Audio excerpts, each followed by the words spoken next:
It is time for This Week in the Lakeville Journal, a time where we get together with John Constant and Janet Manco and take a look at the stories that they're covering in the Lakeville Journal and Millerton News. And we say good morning to both John and to Janet. Good morning.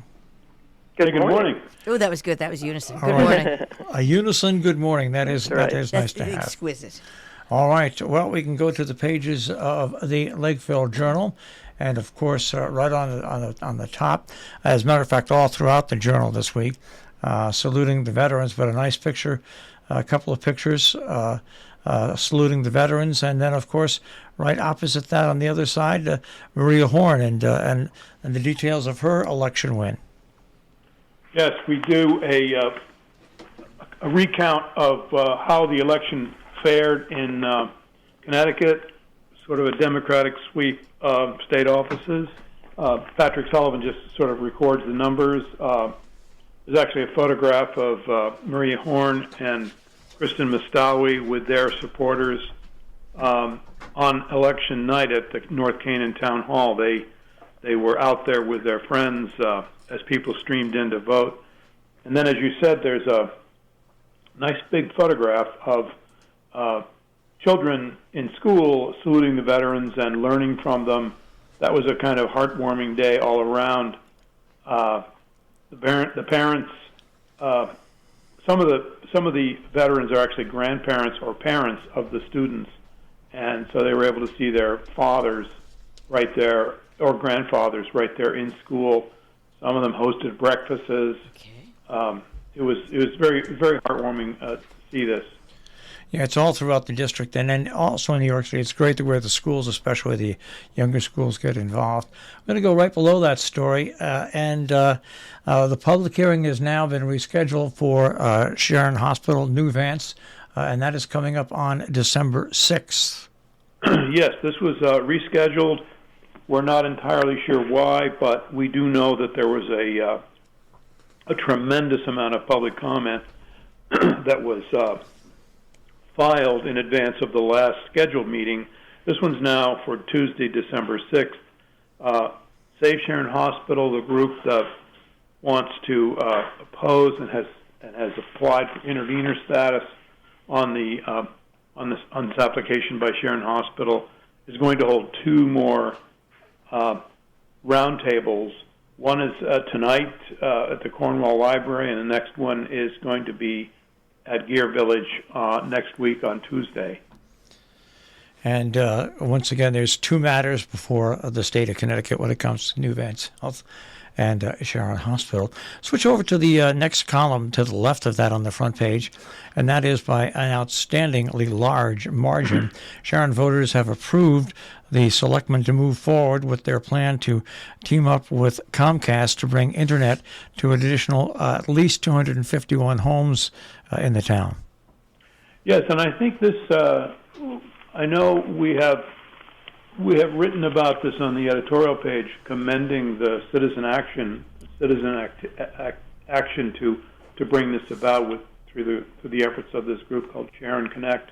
But it truly is 7 years in the making, and to have an overwhelming vote of 159 to 2, 5 abstentions by the townspeople to extend internet access along 28.5 miles in Sharon, serving at least 250 more homes, is a big deal. And we've covered this story all along. It's also remarkable that in the last hour, Frontier showed up, and not just Comcast, but now Frontier is also proposing a solution. Some of the townspeople were thinking about maybe we shouldn't vote, we should wait and hear more about the Frontier proposal, but the vote went. So $1.6 million, they're going to use about $800,000 from undesignated funds the town has on hand, and they will then take out a note of some kind for the remainder.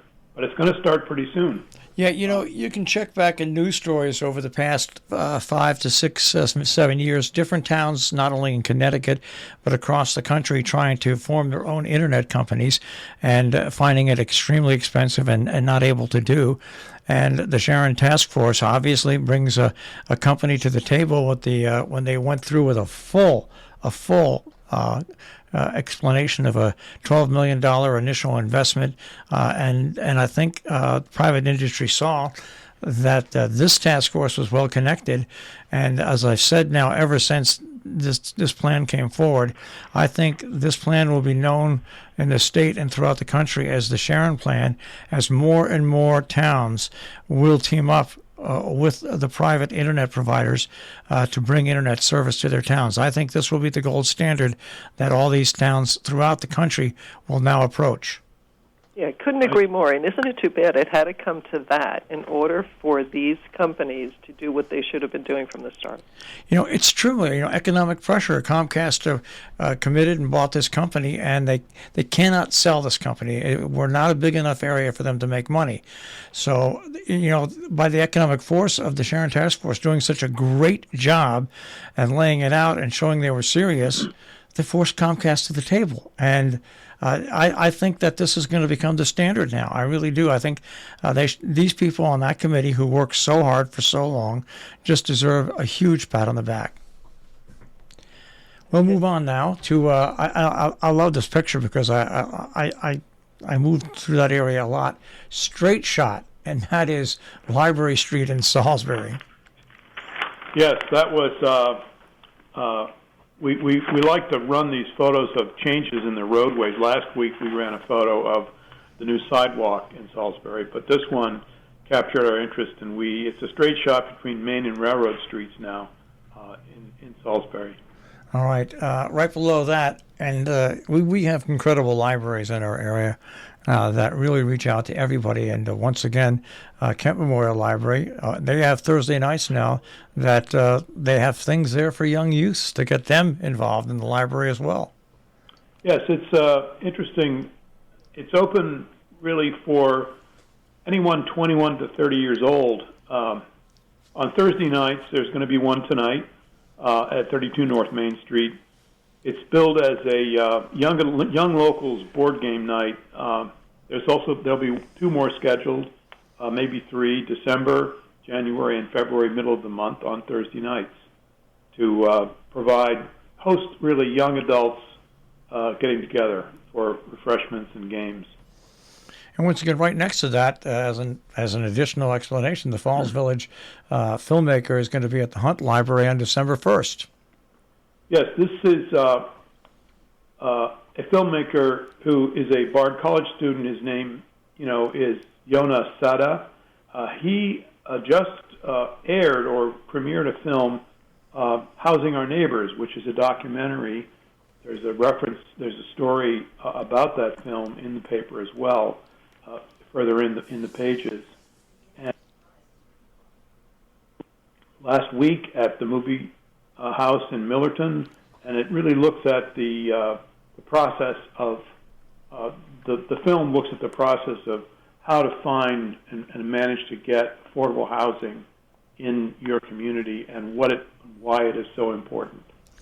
All right, and of course, once again, our local paper on the next page, A3, goes through all the different Salisbury, Cornwall, Sharon Center School, with pictures all about honoring the veterans. I think the important thing about putting this in print, and Janet and John, you can talk about this, is that by putting it in print every year Veterans Day comes up, you enable younger people who have no idea what happened in the Second World War, Vietnam War, any of the, you really keep it to the forefront where people really understand what these veterans mean to us. I agree, and I think that's a really good point. That if it's not there, it can sort of slide down the lane of becoming forgotten someday, and it's especially key that we have photographs in here of a man with his grandchildren who basically served him breakfast. We have a photograph of a veteran Stephen Value, who is sitting in a wheelchair, but his daughter, he's the father of Ash Lynn, who's 9, soon to be 10. More so, there are handmade gifts made by the children for the veterans who are lined up in chairs. It was just truly a heartwarming thing. But to your point, I think it's really important to remember these things and also to make it understandable how Memorial Day differs from Veterans Day and where Veterans Day came from. Absolutely, absolutely. Very quickly, we're starting to get to that time of year where I got the plans in from Salisbury. They're going to have a winter festival, and Sharon with their tree lighting and the luminaries, and Millerton is also planning their festival of lights. I mean, John, we are racing very quickly into the holidays. Oh yeah, and in Millerton, they've already started putting the lights up. That started yesterday. I was over there, and they were beginning to string up the lights. They have a very big Black Friday kickoff with all kinds of activities for children. All right, we'll go to the story on the Salmon Kill Bridge. Work on that is progressing now, and hopefully this bridge will last a lot longer than the new bridge they put in a few years ago. Yes, this is a short story by Patrick Sullivan on where they've had a few unforeseen items, but this thing is being checked on a daily basis. So the plan was to have this thing finished and working again for road traffic by the spring. So hopefully it's still on track. All right, and right next to that, a nice follow-up story to that a horrible, horrific gas tanker truck turning over. The cleanup on that spill continues in Norfolk. Yes, we're continuing to cover this because it is a major event in a residential neighborhood next to a school.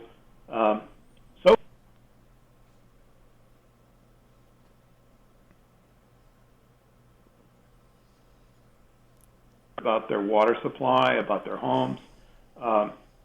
The air quality in the homes continues to be monitored in the immediate area, and ground monitors are continuing to show gasoline underground emptying into one of the brooks along Maple Avenue. So it's definitely a serious thing. It's going to go on for a long time.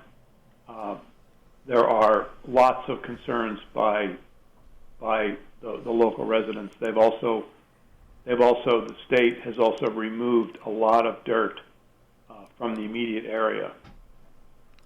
And we're going to go for a little bit of sports. We've got pictures and everything with Patrick Sullivan's A Little Blue Line and a Warm November Day, Tangled Lines. Yes, this is sort of another wonderful Patrick Sullivan column on fishing, and here he invokes the sort of idea of the master and the novice, and it's very well written. He does sort of conclude with this curious question, is it rational to do this where grown men crawl around in the woods next to streams for hours and then catching little fish that they don't eat? It's very amusing. He's really got a sense of humor in this one. All right, and I want to point this out. I'm so glad you're covering this. Gilbert and Housatonic had an incredible football rivalry over the years. In the waning years of that rivalry, with the declining student population, it got harder and harder to do. They both tried co-ops with different places. It didn't work. Well, son of a gun, by combining Gilbert, Northwestern, and Housatonic, football players in all three schools are able to play football. The team is now 7-2. They're in a very tough league, and they're 7-2. And it shows what combining these schools, how important it is to give these student athletes a chance to participate in the sport they love, get the education that they need at the schools, and also it shows that these football programs don't have to die. I just think this is such a great, great story. Right. I mean, it's it's also going to culminate here this year. The regular season finale is on Thanksgiving Day at Gilbert. They're going to be playing St. Paul. So it truly is an exciting, as you say, an exciting, series this year with GNH really rolling right along. All right, we're going to move on. We'll come back to Compass. We're going to move on to the editorial page right now. The editorial, Keeping Government Open to All of Us. Right. This is a follow-up, really, to the elections. And here in our area, they were decided, and our leaders will be ready to move forward. And we point out some of the more important things that we wish they would focus on in their roles as officials who serve the public. And at the almost at the top of those is open government. The Lakeville Journal has been committed to open government since the days of Bob Estabrook, and from the very beginning, when in 1975, when Connecticut first put in force its Freedom of Information Act. Please do read this and think about it, and if we want to have our government work for us, we need to keep track of it and know our rights as citizens. There was an excellent award ceremony at the Mark Twain House where Mitchell Perlman, the longtime director of the Freedom of Information Commission, 30 years, was honored, and other people were honored in his name. So give this a read, keep track of it, and take advantage of the rights we have in Connecticut. And once again, your letters, One Physician's View of Sharon Hospital Issues, Hospice and Palliative Care Month. The readers are really participating, and it's funny. Your editorial page, I think, is even more of an editorial page because now it's including a stream of, I think, of a lot more letters. Right. If we thought the letters did decrease a little bit since the elections ended, and we have one post-election letter, but the letters we're getting in on Sharon Hospital are really good ones, really worthy of your time to read them through. Don't miss Dr. Marshall's or Silu Peters Marshall's letters, and definitely don't miss Christy Schmidt's letter. She's a physician in Millerton. All right, and I think this is a debut column for Anoush. Anoush Talks. Yes, Anoush Talks. I'm so excited about having her on our pages. Anoush Froungian, actually, I will reveal that her father, Barjan, also has written for us for a number of years, a column, but Anoush has her own voice, and we're proud to have her on our pages. Give it a read and keep track of what she does. You can hear her stories also at themoss.org and drawings at Anoush Talks to Stuff on Instagram. So read it and welcome her to our pages. And it's nice to see the guest commentary from NASCAR Dave McMillan on 30 years of the Sunday in the Country Food Drive. Isn't it great that he took the time to do this for us? I'll tell you, he hand wrote it and sent it to me the mail. I typed it up. So, Dave, I apologize if there are any errors, but I don't think so. I think we caught them all. And, it's so great to have this history all in one place. He's the one to remember it, and it's a very personal inside look about the Sunday in the Country Food Drive over 30 years. And if you know NASCAR Dave, one of the reasons he and Bob Chatfield started this drive, NASCAR Dave went through a period himself where he was at food insecure. And that's why this means so much to him. And it's great to see that there in your viewpoint page. A few more stories. In Cornwall, John, the land conservation needs. Yes, this is a growing area of interest that looks at the intersection of the need for development and the need for conservation. It was a discussion really that focused on affordable housing, a familiar refrain in our corner these days. And it's this concept of there's land for more conservation and affordable housing. They just need to be careful about how it is managed over the two mandates. Cornwall's total acreage, 38% of it has been designated for conservation, which is really more than 11,000 acres. If you think about it, that's something to give pause. and yet the town also needs to, affordable housing units. This was a meeting that was hosted by a panel that looked at both of those priorities, and is going to be continued to be a focus for that group. All right, and speed humps might be coming to Sharon, or of course, right as you drive by the Sharon Center School, because a lot of people are using that road as a bypass to get through town. Right, and the folks who live on Hilltop Road have been really asking for some relief. Mostly just speeders, and so they've looked at bumps and humps and speed reading devices, and so I think what they're considering right now is some humps. They've had some road engineers look at it. Nothing's going to actually happen until the budget process starts, but it certainly looks like on Hilltop Road, which is parallel to the main road through town, as you pointed out, is going to get some kind of treatment. All right, now we can move on to Compass, where once again Alexander Wilburn. Where have you been, Joyce? Yes, this is a wonderful interview with Joyce Chopra, who has had a few big hits. One of which was the 1985 film Smooth Talk with Treat Williams and Laura Dern. That film has now been brought into the Criterion Collection. Chopra also has a film that is in the Metropolitan Museum, in the MoMA, and she has roots here. She previously lived in Kent and Roxbury. She now lives in Charlottesville, Virginia. But she even ran into Treat Williams, found him at Kent School years ago. So this is a nice look and a very well constructed interview with Joyce Chopra. So now, as we talk now, the next time that a Thursday comes up will be Thanksgiving, and we talked by email with Janet, and we all decided that you guys can get a nice day off and enjoy time with your families. Okay. Well, we wish everybody a really happy Thanksgiving.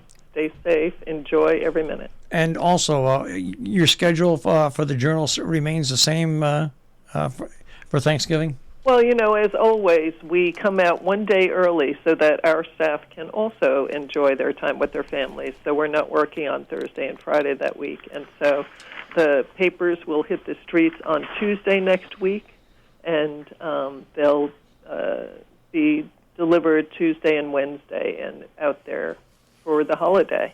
The deadlines are early. We have the ads in the paper telling you what those are, but advertising deadlines are today. Letters to the editor deadline tomorrow at 10, and everything's a day early. All right. Well, we want you, Jill, and I wish you and John a happy Thanksgiving, and everybody at the Lakeville Journal and the Millerton News. Well, thank you. Happy Thanksgiving to you as well. Thank you. Take care. You too. And we'll speak to you in 2 weeks. Okay. All right. Thank you. Take care. Bye. That is This Week in the Lakeville Journal. You can find this at TriCorner at RobinHoodRadio.com. Click on demand. Click on This Week in the Lakeville Journal. And, of course, you can find the Lakeville Journal at TriCornerNews.com.